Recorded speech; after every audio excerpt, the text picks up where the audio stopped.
حضور اکرم صلی اللہ علیہ وآلہ وسلم کو کفار کی نقل و حرکت کا علم ہوا تو آپ نے اپنے 700 ساتھیوں کو جمع کیا اور ان کے سامنے مسئلے کی نوعیت کو پیش کیا اور ان سے مشورہ طلب کیا۔ بزم صحابہ میں حضرت سلمان فارسی بھی موجود تھے۔ انہوں نے عرض کیا کہ یا رسول اللہ، اہل فارس کا رواج ہے کہ اگر حملہ آوروں کی تعداد زیادہ ہو اور دفاع کرنے والوں کی تعداد کم ہو تو وہ اپنے شہر کے گرد خندق کھود لیتے ہیں۔ دشمن جب وہاں آتا ہے تو وہ شہر میں داخل نہیں ہو سکتا۔ اس طرح چند دن محاصرہ کرنے کے بعد دشمن واپس چلے جانے پر مجبور ہو جاتے ہیں۔ حضور اکرم صلی اللہ علیہ وآلہ وسلم کو حضرت سلمان کا مشورہ پسند آیا اور وحی الہی نے بھی اس کی تائید کی۔ حضور اکرم صلی اللہ علیہ وآلہ وسلم نے حکم دیا کہ حملہ آوروں کے آنے سے پہلے احد سے راتج تک ایک وسیع و عریض خندق کھودی جائے اور فرمایا کہ خندق 20 فٹ گہری اور 30 فٹ چوڑی ہونی چاہیے۔ حضور اکرم صلی اللہ علیہ وآلہ وسلم کے فرمان پر صحابہ نے کسیاں اور کھدال اٹھائے اور خندق کھودنے کے لیے چل پڑے۔ حضور اکرم صلی اللہ علیہ وآلہ وسلم نے بھی ایک کھدال اٹھایا اور آپ صلی اللہ علیہ وآلہ وسلم نے بھی خندق کھودنا شروع کی۔ سارا دن آپ خندق کھودتے رہے اور حضرت علی علیہ السلام مٹی اٹھاتے رہے۔ اس دوران میں آپ یہ شعر پڑھتے جا رہے تھے کہ آرام و آسائش ہے تو فقط آخرت کی زندگی میں، خدایا انصار و مہاجرین پر رحم فرما۔ جب صحابہ نے حضور اکرم صلی اللہ علیہ وآلہ وسلم کو بنفس نفیس خندق کھودتے ہوئے دیکھا تو وہ اور بھی زور و شور سے خندق کھودنے لگے۔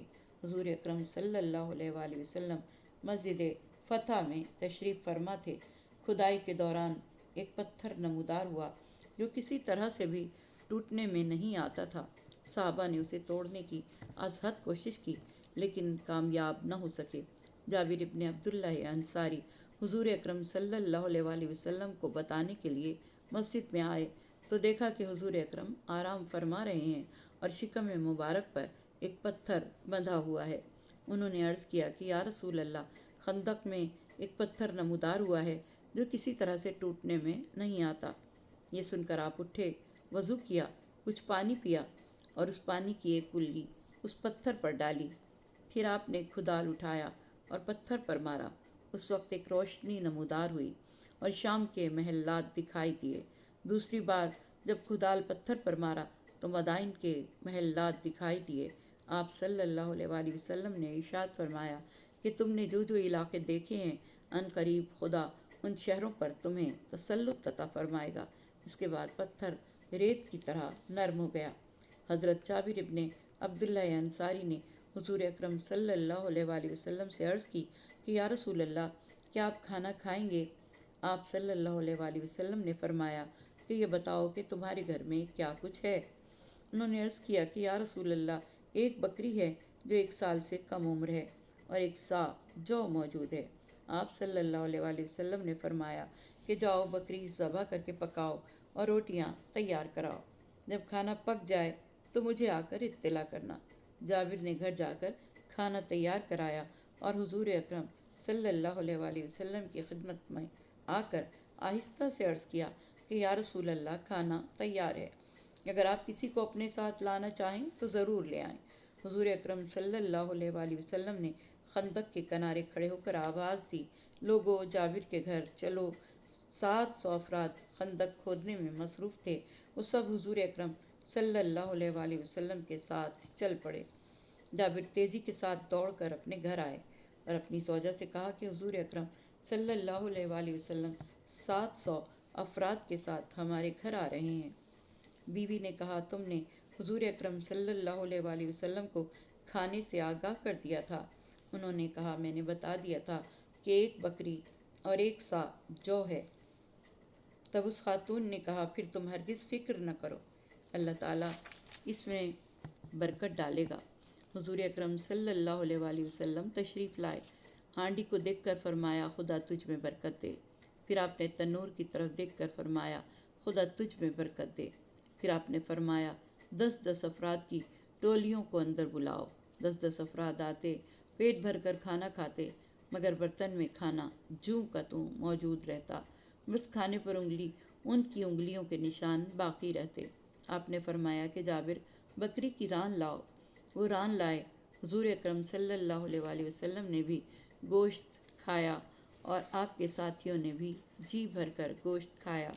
حضور اکرم صلی اللہ علیہ وسلم مسلسل ران مانگتے رہے اور جابر لاتے رہے۔ آخر کار حضرت جابر نے عرض کیا کہ یا رسول اللہ، ایک بکری کی اتنی رانیں تو نہیں ہوتی۔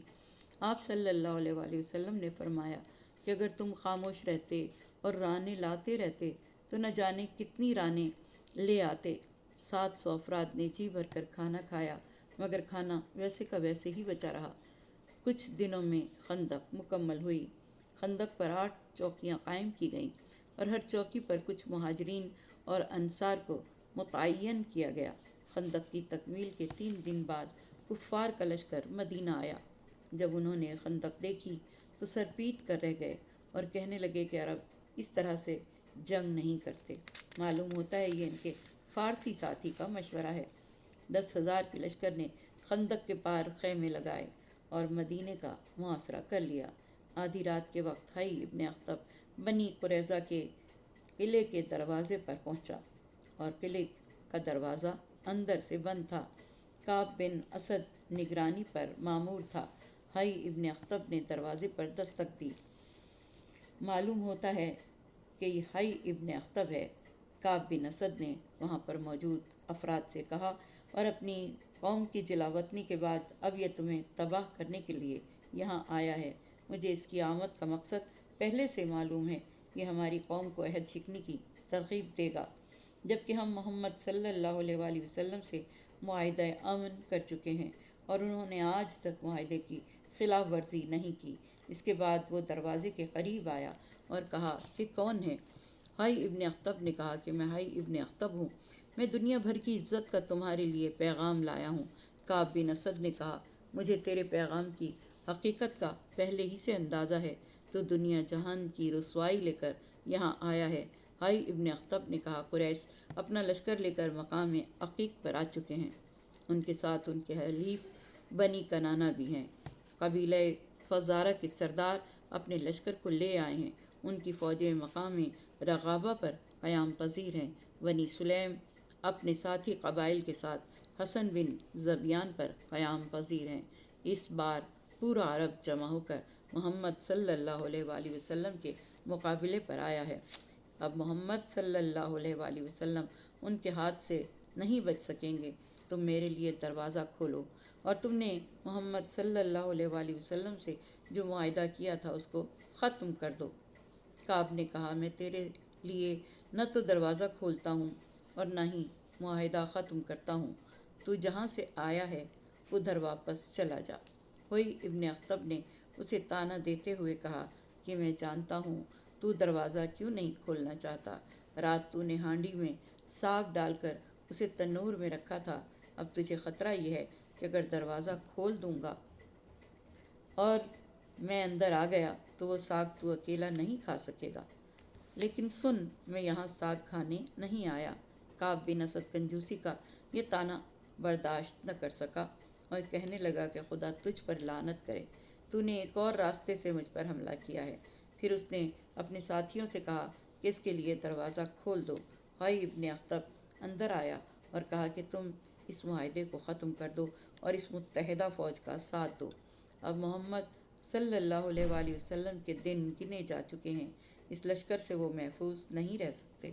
آج اگر تم نے یہ موقع کھو دیا تو پھر ایسا موقع تجھے کبھی نہیں ملے گا۔ اس کے بعد بنی قریظہ کے سربراہ افراد جن میں غزال بن شمول، یاسر بن قیس، رفاعہ بن زید اور زبیر بن باتا بھی شامل تھے، سب نے مل کر مشورہ کیا۔ کعب نے پوچھا آپ حضرات کی کیا رائے ہے؟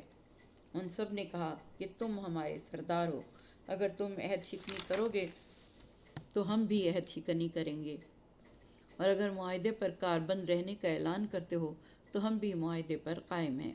زبیر بن باتا ایک تجربہ کار اور دانشور بوڑھا تھا، اس کی بینائی ختم ہو چکی تھی۔ اس نے ایام جوانی میں توریت کا بہت گہری نظر سے مطالعہ کر رکھا تھا۔ اس نے کہا کہ بھائیو، میں نے توریت میں پڑھا ہے کہ آخری زمانے میں اللہ ایک نبی کو مبعوث کرے گا جو مکے میں اعلان نبوت کرے گا اور ہجرت کر کے مدینہ آئے گا، وہ بے پالان گدھے کی سواری کرے گا، شملہ پہنے گا، وہ روٹی کے ٹکڑے اور کھجوریں کھائے گا، وہ مسکرانے والا بھی ہوگا اور جنگ کرنے والا بھی ہوگا، اس کی آنکھوں میں سرخ ڈورے ہوں گے، اس کے کندھوں کے درمیان مہر نبوت ہوگی، وہ اپنے کندھے پر تلوار لٹکائے ہوئے ہوگا، کسی بھی مد مقابل کی پرواہ نہیں کرے گا، اور اس کی حکومت مشرق و مغرب تک ہوگی۔